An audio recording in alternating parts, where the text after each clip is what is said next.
My first exposure to the Resident Evil series was opening the HD remaster of the remake of Resident Evil 1 on PS4. Resident Evil. Being the little piss baby that I was, I saw the first cutscene of the zombie eating a guy and turned it off immediately, writing off the series for a long time. I gave this series another chance with RE4 Re-Edition, which I played through the Dolphin emulator on my school laptop in Year 7. Resident Evil 4. Actually, that's a funny story, because I had no idea it had an adaptive difficulty system, and I always used save states instead of reloading a checkpoint, so it thought I was doing really well, which made the last half of the game way more excruciating than it should have been. Still became one of my favorite games of all time. However, due to its action-oriented design and goofy-ass writing, the horror aspects were way easier to deal with, so I was still too scared to play the other games. It wasn't until RE2 Remake came out that I finally grew up enough to suffer through the horrors.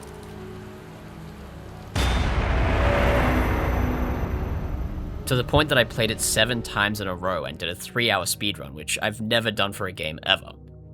That game is what made me a fan of the series and got me into survival horror as a genre. According to sales charts, that seems to be the case for many modern RE fans. Over the next 4 years, Capcom released 2 more massive hits that I put a lot of time into. Village provided a unique experience that pushed the series forward, and then RE4 Remake solidified the combat and was the most fun I've had with a third-person shooter since Max Payne 3. So, like all of y'all, I was extremely hyped for Requiem when it was announced. I watched all the trailers and developer interviews, but as usual, I wait for reviews before buying a game. Requiem received nothing but glowing reviews at release, so I bought it very quickly, and was just as quickly surprised by how much I disliked so many decisions that were made, only for it to then drop all pretense of being a good game at the midpoint, which coincidentally is the precise point that every reviewer omitted for spoiler reasons.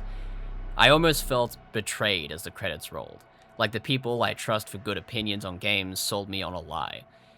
Okay, that's a bit harsh. Truly, I enjoyed a good portion of this game, but my expectations were set so high that those good moments were overshadowed by the disappointing ones. Never in a million years would I call it one of the best Resident Evil games ever made. So why then has it become the fastest selling Resident Evil game to date? Oh right, TikTok edits. Sorry, I forgot.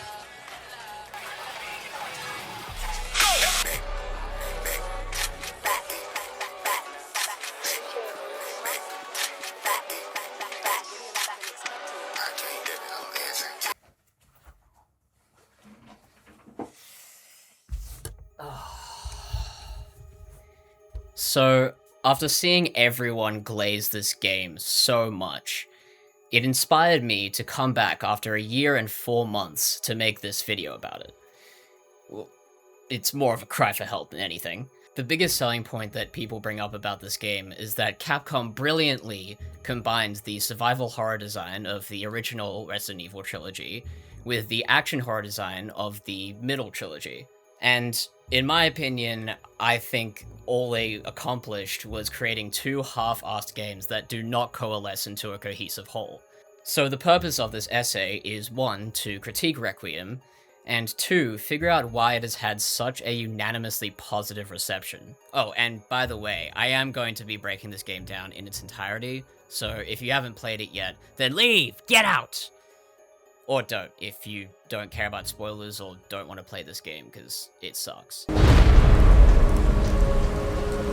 I thought separating this critique by the 2 protagonists was fitting, not only because the developers deemed it suitable to take this approach, but each protagonist resembles disparate design principles associated with the Resident Evil series that have problems unique to each. Grace's gameplay heavily resembles the survival horror design that defined the original trilogy, and the 2 previous first-person games in the series, while Leon showcases the action horror design of the middle trilogy. Beginning with Grace, the default camera is first-person, just like 7 and 8. There is a heavy theme of isolation and helplessness that I actually appreciated a lot. The introduction in Renwood is perfect at displaying this. However, it then continues for way longer than it needs to. Another heavy theme in this game. This was a complaint that audiences had for RE7 and 8. The introductions are too long and unskippable. It exists to get the player invested with Grace being a new character we don't know anything about, but on repeat playthroughs, this just becomes a chore. These slow introductions are clearly an effort to compete with AAA cinematic games by force-feeding the story to the player. I have complained enough on this channel about games that try to have cinematic narratives by removing player agency, and this is a prime example of that. As a result, they do a terrible job of being an introduction because Resident Evil has never really been about experiencing a life-changing narrative, much less so for Requiem especially. What happened to the simplicity of RE2's introduction? The gas station and Raccoon City sequence is quick and incredibly tense. It introduces the zombies as an intimidating threat and something you should avoid confronting at all costs. It also shows you how to collect key items, and that's it. That's all it needed to do. Even the RE4 remake, the previous entry, has a better introduction. It's very telling when people have to make mods for a game to cut out parts of it. That usually means it shouldn't have been there in the first place, or at least have been optional. What makes this even more odd is that Leon's introduction later is significantly better. Personally, I would have just started the game here, make it a Metal Gear Solid 2 situation by leading the player to think they are doing another girl rescue as Leon, and then pull the rug out from under them by switching to Grace immediately after. This would create more intrigue with a kind of cold open, to then slowly reveal what is going on when we play as Grace. The segment after this with the girl already acts as a great tutorial, so there's literally no reason for this hotel introduction besides exposition. On top of that, it would have created an actual purpose for the intentional pandering that is so prominent in Requiem, by subverting the fans' expectations, which would have needed a different marketing strategy, obviously. The reason they didn't do this is probably because it might have divided the fanbase, like MGS2 did back in the day, but with hindsight, people would respect this game far more for doing that. So now we get to the meat of Grace's gameplay. The Care Center. Now, people are claiming this to be the best Resident Evil map ever. When I heard Under the Mayo, a critic I deeply respect and trust with Resident Evil opinions, say this: and it might actually be the greatest map in survival horror history. Nothing is ever gonna be as iconic as the Spencer Mansion or the RPD or Brookhaven Hospital, but the actual layout and functionality of the Care Center is diamond class. Actually, I'm gonna say it, from a map design and gameplay perspective, this is the best map we've ever seen. And I know a lot of you are just smiling and nodding your heads right now. You know how good it is. A couple years... I had to pause the video for a second before I lost my mind completely. I rationalized it in my head as recency bias, and while I can admit it is deservedly the highest point of this game, I would not call it the best in the series by a wide margin. I could list all the iconic maps in the series and make this video 10 hours long, but I don't have the time for that, so I will be using the Spencer Mansion as a benchmark to compare to. There's no real way to objectively measure the quality of the maps in these games, however I believe there are a few key factors in what makes them genius and iconic. The first I want to talk about is the visual design. Not just aesthetically, because that would be purely subjective, but how each room in the map is visually distinct enough to be memorable, while also keeping a thematic coherence. Spencer Mansion is arguably the series peak in this regard. Each room is so iconic that even though I've only played through this game once, I could probably draw most of them from memory. To be fair, the fixed camera angles do give them an advantage here, as a still image is much easier to remember than a moving one. However, that does not diminish how the developers took advantage of pre-rendered backgrounds to fill these environments with tons of detail. It was also smart that they chose the theme of an eccentric mansion because basically anything goes with these rich fucks, so thematic cohesion is no issue. Gameplay-wise, these rooms were crafted immaculately with recognizability in mind, given the map did not give any information about what puzzles or items were contained within each, so the player would need to be able to recall them in order to progress. Speaking of puzzles, this is another key feature to compare among the Resident Evil maps. The most iconic maps in this series are designed to be like puzzle boxes. Every room and hallway contributes to this unique tapestry that challenges the player in unique ways throughout its runtime. Some solutions require finding a specific item or items, while others require more creativity. Good puzzles elicit the aha moment in revealing the solution. I better be slapping my thighs together when I solve a puzzle or it's shit. The Spencer Mansion has a perfect ratio of these, but some of the lateral logic puzzles can be quite brutal in how vague they are, which is a valid criticism. However, in my opinion, they contribute to the difficulty and add to the unfamiliar tension that this game instills in the player, in the words of an obnoxious video essayist. Some of these puzzles are technically optional as well. What I mean is that occasionally items will be locked behind solutions that are either game skips or upgrades that the player could finish the game without ever attaining. V-Jolt, for example, is an item that requires multiple steps to acquire. First, you need to deal with this keypad that requires moon logic to draw a connection between colored lamps and pool balls. After you solve that, you then need to pull out some primary school maths to figure out how to combine these chemicals in the correct order to make V-Jolt. Oh, and did I mention that if you fail this step, you die instantly, which means you better have saved before this or else you're cooked. Once you've successfully made the V-Jolt, you then have to find the roots of Plant 42 underground to even use it. This whole process is optional, but it instantly kills the plant boss, which not only saves a headache, but also many resources. It functions as an incredible reward for a patient and thorough player. This leads to the third key feature of good RE maps: replayability and player agency. The V-Jolt example is not only a great reward for searching the map, but it teases the possibility of other secrets that may help in this manner. Giving the player the option to skip certain bosses and obstacles adds replay value, and suggests agency in how players can tackle certain problems. I personally love watching speedruns of Resident Evil games, because watching people figure out new routes and sequences to finish these games in less and less time is fascinating. Whether intentional or not, it fulfills an arc for the player, as they are encouraged to do several runs, eventually making them more confident in their skills and knowledge of the game, until they can speed through it. In complete contrast to spending the first playthrough being cautious and overwhelmed. I believe RE2 Make utilized these design principles flawlessly. I started a new hardcore run to record this footage after not touching the game for 5 years, and while I couldn't remember the exact item locations, my muscle memory just kicked in and all the routes returned to me like a sleeper agent being activated. So now that I have explained what makes a good RE map, let's look at how Requiem's Care Center stacks up. Immediately, I can give this game props for having incredibly striking art direction. This game looks incredible, and it is very well optimized for a modern game. The clinic has a sterile design that is juxtaposed with bloody messes, which highlights the inhumanity of the true purpose of this place. The fusing of past and present architecture and decor does a great job of recreating the feeling of unfamiliar familiarity that was so special about the Spencer Mansion. It causes unease while also allowing for distinct room designs.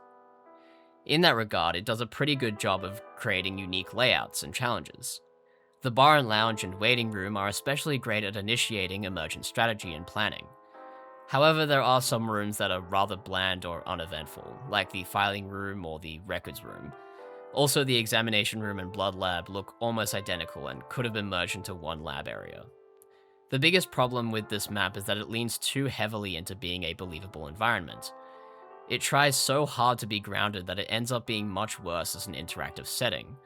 Rather than each room and hallway being intentionally placed to contribute to a larger puzzle, they instead feel like a backdrop for keys and locked doors. Why does the central hall exist, for example? It is a completely safe area, and yet there's no item box or typewriter like the RPD.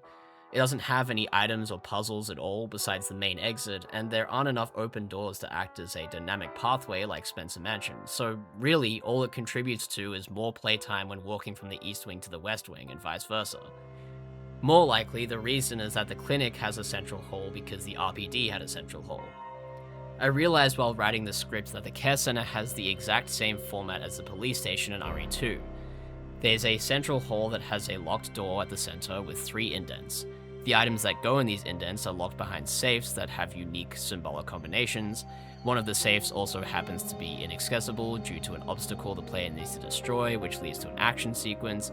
After the third item is found, the protagonist goes to an underground area and fights a mutated monster, and so on. Admittedly, the concept of a door that needs multiple items to open is present in every RE game. However, this particular sequence of events is too similar to be coincidental. There is really not much that's truly unique about the clinic.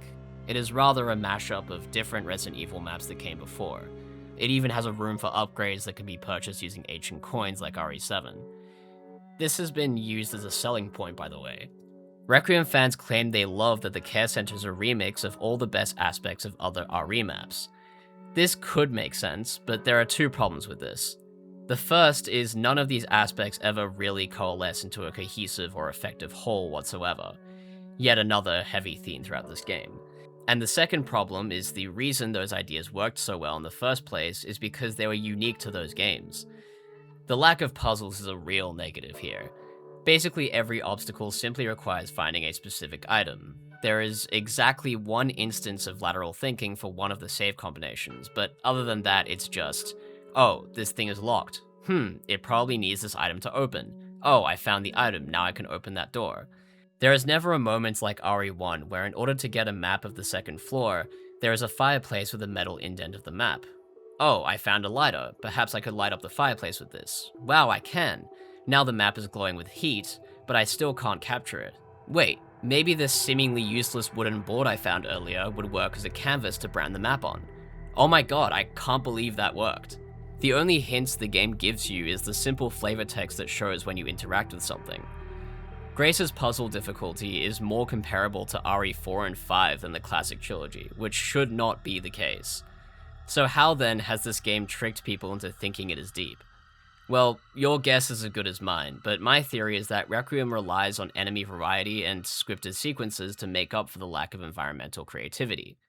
You see, the one unique thing this game introduces is semi-sentient zombies. Every zombie in the clinic has unique behaviors and reactions, and for the first time in a Resident Evil game, introduces classic stealth mechanics. The player is encouraged to avoid these zombies by paying attention to their patrol routes, and occasionally manipulating the environments to get around them. Some zombies will react to the player turning on a light, some are very sensitive to sound, so the player is given empty bottles to use as a distraction, and there are a few bigger threats that will patrol a large segment of the map that the player must plan around. This was by far the best idea introduced in this game. I love media that gives zombies personality, see my Dead Rising video, which only makes me more mad that the rest of the game does not match this quality, and it ends up being so underutilized in the grand scheme of its runtime. Conflicting with this is the most overutilized new mechanic in this game, the blood collecting. It functions similar to the chem fluid in RE7 by being the one resource that has to be used for any crafting, except now you have to enter an unskippable animation to attain it. This would be a fine idea if not for how abundant blood is. One of the things you can craft with blood is a hemolytic injector, which instantly removes any zombie from the game with one button press. On my first playthrough, I always had one or two of these on me, which basically trivialized the challenge of getting around zombies. The other purpose of killing them in this way is to avoid blister heads spawning. This is Requiem's take on the Crimson Heads from RE1. In RE1, any zombies that have been dead for a significant amount of time can potentially come back way stronger and faster. They are introduced a few hours into the game and pose a consistent threat, making it necessary to use kerosene to burn the bodies of dead zombies. It added a persistent challenge in that kerosene was incredibly hard to find, so the player had to make tough decisions on which zombies to burn or whether to kill zombies at all, which carry heavy consequences later on. The blister heads, on the other hand, are actually more of a threat to Leon than Grace, as she simply does not stick around long enough to encounter them. As soon as the third key is found, the clinic is essentially over, so now we can move on to the basement. So the basement solves some of the problems I had with the clinic, mainly that it actually feels like a puzzle box. The plugs act as keys that open some paths but also close others, so the point is to find the right order in which to use them to progress. This concept has already been done by RE2 Makes Sewer Area in a much better and more engaging way, I might add. On top of this, the game reintroduces the girl as a stalker enemy. I appreciate that they included a feature like this, but for an area this small, it just doesn't work as well as Mr. X or Lady Demetresque. It made me realize how much of a missed opportunity it was to have a proper stalker enemy in the clinic. Don't worry, I will get back to this point later because it is a very obvious missed opportunity. The basement also has a sequence that is very reminiscent of the factory map in Village, which was a very welcome change of pace. After all the plugs are put in place, the rest of Grace's section essentially becomes a linear set piece, unless the player wants to waste some time collecting the leftover resources around the clinic. I don't even care enough about this next part to talk about it. At this point in my first playthrough, I was just waiting for it to be over. The only notable moment of gameplay is the boss fight with the girl, because it reminded me that there have been no boss fights as Grace up to this point. Boss fights are kind of a staple in Resident Evil. While they're not the best staple in the series, they do provide a spike in difficulty and strategically cull the player's resources. Leon's segments, which I will get into later, are supposed to replace the role of boss fights as action-heavy tension release. However, Leon and Grace do not share inventories, which means the player will most likely accumulate a gluttonous amount of resources. This boss arena also happens to give so much ammo for the Requiem that there's really no reason to collect the items needed to craft such ammo, or avoid using it until this point. Leon then kills the blind girl that Grace formed a parental bond to in 2 hours, literally Claire's story in RE2 again, continuing the weirdly misogynistic stereotypes this series has. No, that's Emily! It's Emily! I'm sorry.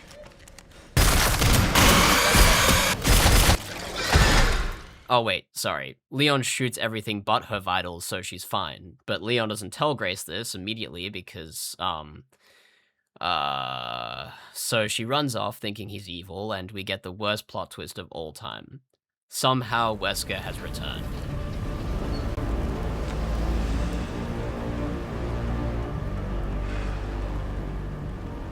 I've been waiting for you, Grace. So the game is over now, right? That was the sequel bait, and this critique... Oh wait, no way.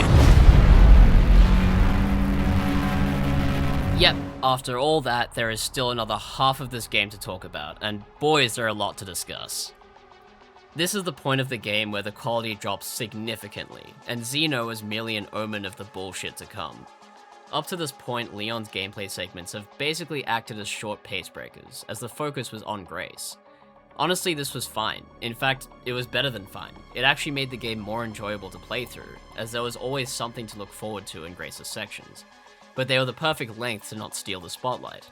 These Leon segments are also pretty tough, even on standard. Even though the zombies aren't nearly as aggressive or smart as the Ganados, the amount of threats the game throws at Leon combined with the claustrophobic environments and lack of merchant really tests the player's proficiency in RE4MAKE's combat system. They felt like genuine struggles for survival, similar to the situations that RE4 would put the player in. So the developers thought, how about we take that, put it in a fast, empty wasteland, drained of any style or color, loop the same terrible battle theme, and stretch that for about 3 hours. I honestly wish that Leon stayed as an occasional pace breaker, because Raccoon City may be the worst stretch of Resident Evil gameplay of all time. After the spider boss fight, of course, that part was actually kinda sick. If this whole segment was cut out and we just continued as Grace in the lab, I genuinely would have had a better opinion of this game, despite of the other problems I previously discussed. According to this article by Pounder McNasty, RE9 began development as an open-world multiplayer game, set in the desolate Raccoon City, which explains why this map feels so empty and so dull. I briefly mentioned the art direction earlier, and I used the word sterile to describe the clinic. Sterility applies here as well, but in a much different sense of the word. This is our first time seeing Raccoon City since its deletion in Resident Evil 3. Obviously, this removed any life from the city. What I wasn't expecting was that the lifelessness of the setting also translates to the gameplay. This section of the game becomes RE4MAKE without sauce, or any seasoning whatsoever. The merchant is now a box, there is nothing to make up for the enemy's lack of responsiveness, the unique personality of the zombies is gone, and there is no ambience at all while exploring. It is completely sterile. Leon has to find 3 parts of a detonator to blow up a gate, which has been strewn about this city block because, of course, someone tripped and broke it 3 times specifically. The player can beeline these objectives, but there are many roadblocks and optional rewards the player can run into, which gives the illusion of player agency. The concept of Resident Evil having more open level design is, again, not new. RE4MAKE heavily features areas like this. However, once again, the developers of Requiem forgot what made those open designs so much fun. In the same way that I broke down classic Resident Evil design in Grace's section, I will now break down what makes the action Resident Evil so good. Obviously using RE4 as the benchmark. Resident Evil's pivot into action was groundbreaking at the time, but not because it was a great action shooter. It was distinctly because it was not. The controls actively work against the player to introduce stakes to every encounter. Surreal Vasquez made a great point in his video about Resident Evil 4. All of these touchstones for the game, the controls, the wavering aim, the major downsides of each gun, don't make Resident Evil 4 the smoothest, most optimal shooter, but instead introduce friction and tension, and push you to make interesting decisions with real trade-offs, and, most importantly, feel like a Resident Evil game. By creating tension through mechanics like this, it provides the connective tissue between the action titles of Resident Evil and the classic titles. RE4MAKE is a little controversial in this regard because it introduced randomized stun thresholds. What that means is, unlike RE4 where shooting specific areas of an enemy would always trigger a stun, instead it only has a chance to stun. Part of RE4's strategy was the precise aiming, and deciding which was the most beneficial body part to shoot at any given time. So removing reliability and responsiveness does detract from the gameplay somewhat. This was a thing in RE2 Make as well, but I argue it works there because the unpredictability of zombies was part of the horror. No one complained about it in RE1 either. My point is, this approach makes the enemies more intimidating because even the most seasoned RE4 players won't be able to rely on the same tactics that always worked in the original. The player can very easily end up cornered if they do not pay attention. The enemy variety also adds to this difficulty. RE4 introduces so many different enemy types across its runtime that its combat never feels old. Even the basic enemies have so much depth. They are aggressive but smart. They'll take any opportunity to flank you, and even from afar, some of them will chuck their weapon at you, which you can either dodge or parry. Some enemies have ranged weapons like crossbows or rocket launchers, which have slow projectile speeds, giving the player time to react. Then, of course, a few hours into the game, parasites have the chance to emerge from their heads, which creates a whole lot of complications. They are sensitive to light, however, so a single flashbang will eliminate them instantly, giving the flashbang much needed value. There are also the mini-boss enemies like the iconic Chainsaw Man and the Brutes, which significantly increase the stakes of any encounter. Then there are the unique enemy types that only appear in certain areas like the Regenerators or the Nefistadors, which create their own unique challenge. I won't get into all of the innovative bosses because you get the point, the game is fun. As much as RE4's combat is incredible, it is the creative level designs and set pieces that take center stage in making the game so iconic. The cabin, the water room, and minecart ride are so memorable not only because of their aesthetic diversity, but more so in how they challenge the player's skills in completely different and imaginative ways. The cabin tests the player's resource management when dealing with a large number of enemies in a cramped environment. The water room is a much larger environment with vertical diversity, so the player must be aware of positioning while protecting Ashley from danger. The minecart ride is, well, a fun-ass roller coaster. Its breakneck speed makes it more of a test of reflexes than anything previously, and in the original this is much harder given the stiffness of that game's controls, whereas in the remake it's more spectacle and tension release. Pacing is also a key factor in why these moments work so well. I actually mentioned RE4 in my video about pacing because it is such a masterclass in this regard. This pacing is not only affected by level or narrative design, but also difficulty. Using difficulty spikes effectively can bolster and sometimes even immortalize specific moments in a game, like in another one of my favorite games of all time, Resident Evil 4. The pacing in Resident Evil 4 is immaculate. It perfectly spaced out when to stress the player and when to let the player breathe. It also knew exactly when to throw them into a new gameplay experience like the cavern defense or the roller coaster ride, and when to introduce a new mechanic like the parasites that change the way you play the game halfway through. The main idea behind the pacing being designed this way is that the difficulty curve perfectly ramps upwards, thus the player never reaches the level of complacency or boredom. Taking all of this into consideration, I can now explain why this half of Requiem is so underwhelming. Leon's half of Requiem plays almost exactly like RE4 Make mechanically. However, Leon moves slightly slower given his age, and instead of using a knife to parry, Leon has a sick-ass hatchet that can be recharged with his portable power bank. This is a problem because with the removal of knife durability, there is no risk involved in engaging with the parry mechanics. RE4 Make's parry was already pretty overpowered when the player got used to the timing, but the durability of the knife made it a conscious decision. If the knife breaks, then there's no way to silently take down enemies or finish them off once downed. This contributed to the stressful split-second decision-making that defined the survival horror in RE4. By removing this in Requiem, it removes all the stress from encounters and combat becomes more procedural than ever. Which brings me to the weapon variety. There were 15 individual weapons in RE4. Only 3 of these weapons count as simple upgrades to different weapon types throughout the game, while the other 12 have completely unique features and use cases, giving many opportunities for player expression and replay value. For example, I chose to use the Mine Thrower for one playthrough and discovered it was extremely useful for clearing crowds. Requiem has 10 individual guns, and 4 of those are simple upgrades to the default weapon types. There are also no unique weapons like the Mine Thrower or interesting features like the Punisher's ability to penetrate multiple enemies at a time that sets it apart from the other handguns. This means that pretty much everyone will have the same loadout on every playthrough. Moving past the absolutely dull setting, the level design is also very simple and repetitive. This entire area is made up of single floor arenas with the occasional second floor. However, it tends to spawn in enemies very sparingly, so every combat encounter drags on for way longer than they should. There is barely any enemy variety here as well. There are the basic zombies, which I mentioned are dumb, the blister heads, which act like the parasites, these military zombies which shoot guns which are very hard to react to, and a BDSM chainsaw zombie? I don't know what that's about. There is also the one mini-boss enemy, this big blister guy which has the same mechanics as the regenerator with 5 obvious weak spots that the player must shoot. Genuinely, the only memorable encounter in Raccoon City is this horizontal skyscraper with windows you can shoot out to drop enemies and objects.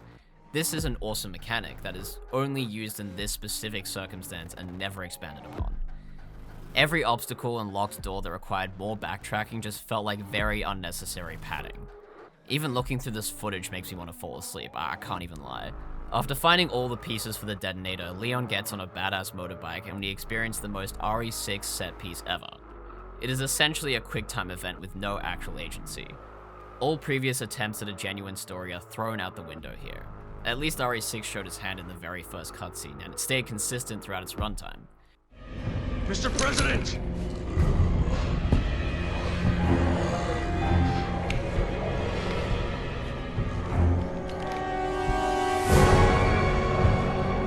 Don't make me do this.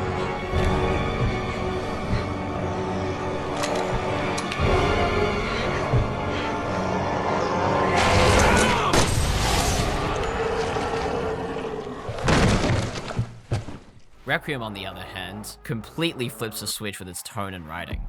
I'm surprised I didn't break my frickin' neck with how severe the whiplash was. After the motorbike chase, we finally get to the real pandering. Leon, once again after 28 years, opens the doors of the RPD, now a dilapidated husk of its former self. A fitting metaphor for the series as a whole, I might add. Once again, Leon is confronted by the day he'll never forget. With the intention of pouring salt on the wound, ZENO scribbles down a quote from Krauser in RE4 on a piece of scrap paper to leave for Leon, to remind the player his arc in this game is a rehash of RE4. He also moved the welcome Leon banner from the... Okay, sorry, like this is just Joker level antics, like what the fuck are we doing here? In reality, it has been like 6 years for the audience. RE2 Make came out 7 years ago, but we went to the RPD and RE3 Make in 2020 as well. I guess the nostalgia bait worked anyway, because no one has complained about it, and I keep seeing clips of people pogging for Mr. X's return. It is kind of cool that they put an optional puzzle here for a special charm. It's not a challenging or interesting puzzle since there are no stakes here, but it is something to do if the player just wants to take in the map. The worst thing happens when Leon finds Grace, and we have to play the orphanage segment. Yes! Let's take the most hated part of RE2 Make and run it back. That'll be fun and a good use of time. At least in RE2, the orphanage sequence actually develops Chief Irons as a villain, and gives necessary backstory for Sherry, the characters that are already in the game, and that we actually care about as an audience. It is extremely strange how Requiem frames this sequence here as if it's Grace's flashback, but it features a random clone and only provides exposition to say, whoa, Umbrella evil guys, which we clearly have not found out yet after 9 games. This is another sequence that modders made skippable, which means it shouldn't have been here in the first place. After all that, we get a rerun of the Super Tyrant boss fight from RE2, and then a rerun of the Plant boss fight from RE1, with these really annoying plant spores along the way that piss me the fuck off every time. Like, seriously, can they just fuck off? Like, just fuck off. Finally, Leon gets to the inevitable lab area, where he fights... the military? This is the point where I thought, okay, people have to be pissed about this, right? Resident Evil has never been about shooting regular guys with guns, especially when there are no cover mechanics and not even the ability to switch shoulders while aiming. Back when RE5 did the same thing, everyone hated it. My assumption is that people shrugged it off since it's only 2 combat encounters, but this still sucks and should not be ignored. The Hunk boss fight shortly after is impossible to ignore, however. This is purely fanfiction. I stole that from Neocranium, but I genuinely cannot find better words to describe this. It is a rerun of the first Krauser encounter in RE4 make, but without any of the writing to back it up. Do you notice the pattern now? Every boss fight after reaching the RPD is a remix or complete copy and paste of a boss fight from a previous entry. Let's look at this statistically, alright? Requiem has 7 bosses in total. Out of those 7 bosses, 3 of those are genuinely unique to Requiem, which means a majority of the bosses are rehashed from another game. Like, that's just actually crazy. I genuinely don't know how people defend that. When we finally switch to Grace in the lab, it actually becomes somewhat good again. Maybe it's because Leon's part was so long this was just a breath of fresh air, but the stealth here was properly challenging. I do have to complain about the lickers for a second though, sorry. The lickers here have been nerfed to hell and back compared to RE2. In RE2, lickers were frightening as fuck. The subtle foreshadowing with the claw marks and occasional appearances in the beginning built them up as a looming threat, and once they are revealed, the threat becomes too real as they are significantly faster and deadlier than a room full of zombies. Sneaking past them was a must, as trying to confront them head-on was a death sentence. In Requiem, they come back half as strong. I understand that Leon can take them down easily given his level of experience since then, but this is Grace's first time encountering these monsters, and the game gives her a craftable item that insta-kills them. They did the lickers here filthy, bro. Just as the game got good again, the story swoops back in to ruin the day. Exactly like the ending of Grace's half, the writers blindside the audience with an even dumber plot twist. Oswald Spencer, founder of Umbrella, eugenicist, bioterrorist, and all-round evil man, reveals his final scheme. Oh, and by the way, he adopted a baby, and that baby is none other than Grace Ashcroft. Grace was a Spencer the whole time. Does it still count as a coincidence if the 2 biggest plot twists are identical to the plot twists in Star Wars Episode 9? Ignoring the blatant revisionism and retconning of RE5, this is a bad twist. It was bad in Star Wars and it's bad here as well. I was half expecting an after-credits scene where Grace is approached by someone and they ask, "Who are you?" To which she responds, "I'm Grace." Grace who?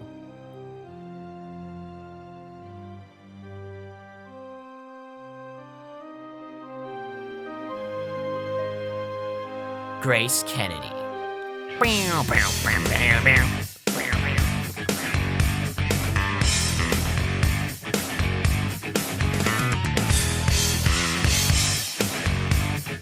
This game proves that my statement about stories being dismissible in Resident Evil is false. If I were to not look at the story, 7, gameplay's a 7, but story matters. Story is a part of the game, and game is part of the story. The pace of a story affects the pace of the game.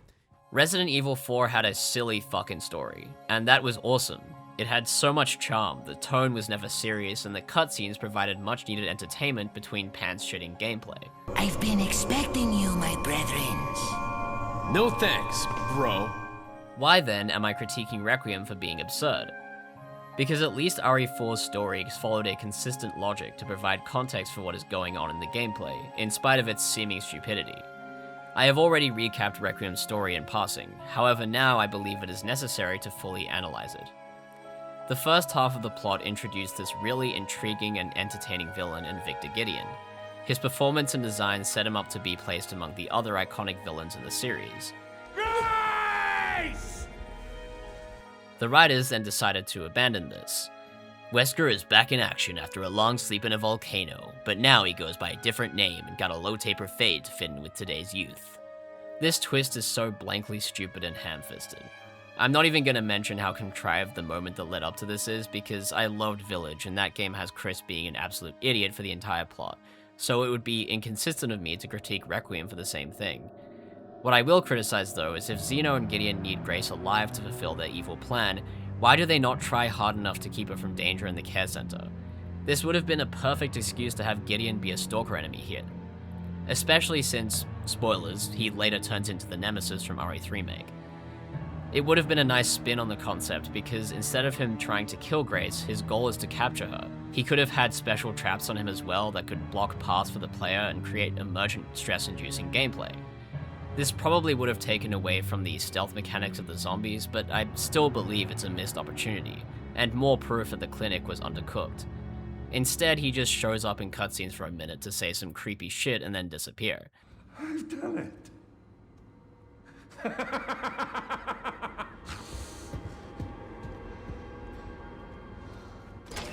He appears again for the motorbike chase, which basically rewrites him as a generic goon.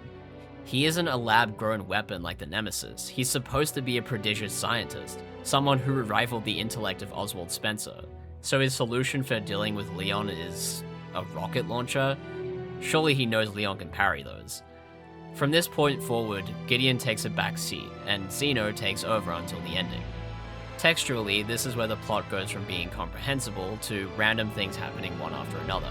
It is so self-referential that I struggle to see how anyone who plays this as the introduction to RE would have any idea what is going on or why anything is happening. The strangest part is they seem to selectively avoid acknowledging certain references and characters. They never say the name Wesker when referring to ZENO, and Hunk is only referred to as the commander, for example. Maybe that's a dead naming situation, in which case that's my bad. The writers act like ZENO is a new mysterious villain that has no history in the series. Even Sherry, who has access to every database in the world, cannot make the connection between ZENO and Wesker. The guy at the end. Wetsuit. Can you find anything on him? Yeah, hold on. The database is coming up empty. So there are ghosts involved with Elvis, too. If this was an attempt at introducing him to the series newcomers, this just doesn't work because there is no trace of Wesker's personality here. Wesker in the previous games was a cartoonishly evil Nietzschean. His personality and antics resemble B-movie schlock, and that is what made him such an iconic villain. Genesis is at hand, and I will be the creator. I keep on coming back to the word sterile, but ZENO is a sterilized version of Wesker, even down to his design. ZENO's white suit, black overcoat, and thin rectangle glasses is a visual microcosm of this game's identity. Everything, from the art direction to the UI, is monochrome. It makes sense for the clinic, as I mentioned, although it gives off sterile and corporate. Now, if this was intended to be a commentary on corporations' inhumanity when contributing to horrible atrocities, this would make sense. ZENO's design makes him look like a CEO who would use corporate jargon to justify something insanely evil during an interview. He is flown around in a helicopter and always employs others to do his work, which is a fine characterization. It does get me to hate him. However, as I explained, this is not Wesker, so why even use his face? They should have committed to either making a new villain or inserting Wesker into the story. Their commitment issues are the biggest problem with Requiem as a whole. Instead of committing to making a survival horror game with Grace or an action horror game with Leon, they half committed to both, and the result is two half-developed games that are completely incohesive. I've already recapped the rest of this section's plot, but I left the climax for this chapter because it truly encapsulates my argument. The game gives a meaningless choice here to either listen to Leon and destroy Elpis, or listen to ZENO and release Elpis. I don't know about you, but my first instinct is to listen to anything Leon says. This leads to his death. He makes the ultimate sacrifice in order to save Grace and stop ZENO's plan. The writers have posited this as if this is Leon's chance to finally save someone and make a difference. Remember RE4? The actual ending is triggered by releasing Elpis, which reveals that Elpis is in fact a cure for the T-virus. ZENO, expecting it to be a super virus, injects himself immediately, and is shocked when he loses his abilities and turns into a normal guy. Gideon then appears out of nowhere, still injured from his motorcycle accident, to give one of the funniest line reads I've ever heard. Instead, Spencer gave us anarchy! What I want to draw attention to is this next part, where Gideon calls ZENO an imitation and then proceeds to kill him. This is interesting to me because this is probably unintentional dramatic irony. The player has known that ZENO is a sterile copy of Wesker. However, this is the first time the game has acknowledged that. Gideon, to me, has represented the part of this game that was intriguing and groundbreaking, while ZENO is the retreading and pandering. So metaphorically, Gideon killing ZENO seems to be addressing my problems with the plot. Immediately after this, Gideon turns into a rerun of the RE3 remake Nemesis boss fight, cutting off any weight that metaphor had. The climactic moment of gameplay is literally an asset flip. There is not even an attempt at recontextualizing it either. Leon straight up points out that Gideon becomes a Nemesis creature. The ending is unequivocally nothing. After killing Gideon as Leon, Grace realizes there is no way out of the facility. Until Chris's team, not Chris, shows up late to save the day again, like RE7 in Village. Which reminds me, where is everyone else? No, seriously, like, where are the rest of the classic RE cast? Jill, Chris, Claire? Not even Ada bothered to show up for Leon. This is the only RE game that features Leon where Ada does not also make an appearance. This is like Resident Evil's 30th birthday party, but no one bothered to RSVP except Leon and Wesker. Sherry was like, sorry, I'm sick, so I can't make it, but I'll FaceTime for a bit. Honestly, I get it. They probably knew it was going to be a shit party, so they decided to ditch instead. In all seriousness, I really cannot think of a single reason no one else shows up here other than lack of trying. Like they didn't want to pay for those actors to come back for this, or they simply couldn't think of a way to implement them into the story, but clearly they didn't have an issue bringing back Wesker. It is crazy that they couldn't even commit to their self-fellatio. The T-virus killing Leon throughout the game is supposedly affecting anyone who survived the Raccoon City incident, so why aren't they investigating it as well? Capcom's intention is most likely to save this for future games or DLCs, but aside from Chris, there's not even a hint that they still exist, so it's a pretty bad method of sequel baiting. Leon and Grace are finally above ground, and wait, why is Grace sitting with a blanket and tea when she was just impaled in the previous cutscene by Gideon? Where's the script supervisor? We need a continuity check, please. The reveal that Leon didn't hit any of Emily's vitals is the final nail in the coffin for the writing of this game. Not even one edge stayed sharp. During the credits, I was left with a hollow sentiment. Like, that was it? That was what I got hyped for? There was no trace of the spooky RE1 tone the trailer was going for, or the brilliant atmosphere of the care center left. The story felt like a loose thread holding together disconnected bits of gameplay, like they have been remaking old games for so long that they no longer have the ability to make something original. Well, I have been hiding the biggest plot twist from y'all. Capcom outsourced the writing to a third-party company for Requiem. Link's agency is credited as the lead writers of Requiem. It explains why the gameplay and story are constantly at odds with each other. It feels as though the writers were attempting to insert plot into a game that was already fully formed. Gideon in the care center is a good example of this. The fact that he never appears during gameplay and only in cutscenes leads me to believe that those cutscenes were inserted after the care center was already designed and implemented. I have been obsessed with textural integrity in this channel. I don't like to use the term ludonarrative dissonance because people tend to use it as a catch-all when really it only describes a particular phenomenon. So I use textual integrity to encompass the entire work. Having a separate company handle the narrative and writing absolutely affects the integrity of the whole game. Narrative creates a through line, and that through line should affect the art direction, music, and gameplay. Clearly, Requiem had no through line because the narrative was created completely separately. I think this goes back to how the developers at Capcom went through so many iterations and concepts during Requiem's development cycle.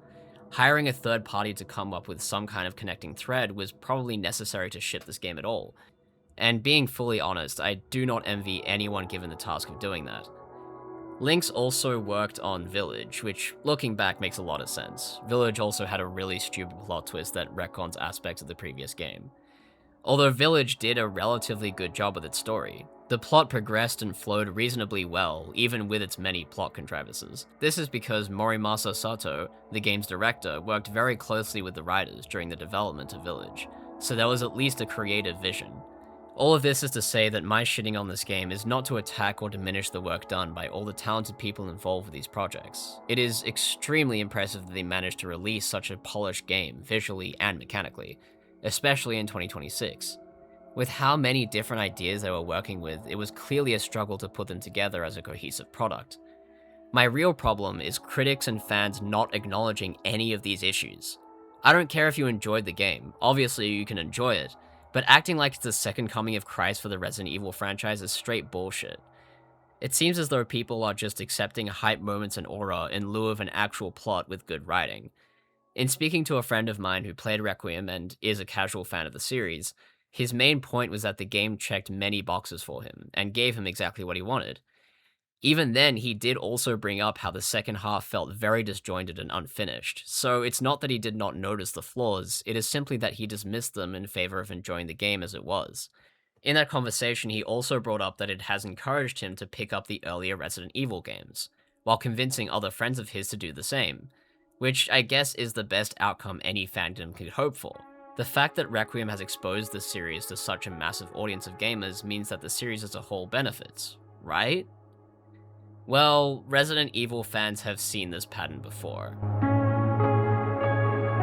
In 2009, the culmination of Resident Evil's reputation throughout the 2000s made it a household name, mostly due to the massive success and positive reception of RE4. Hype for the next mainline game built up so much that when RE5 released, it quickly became the fastest selling Resident Evil game of all time.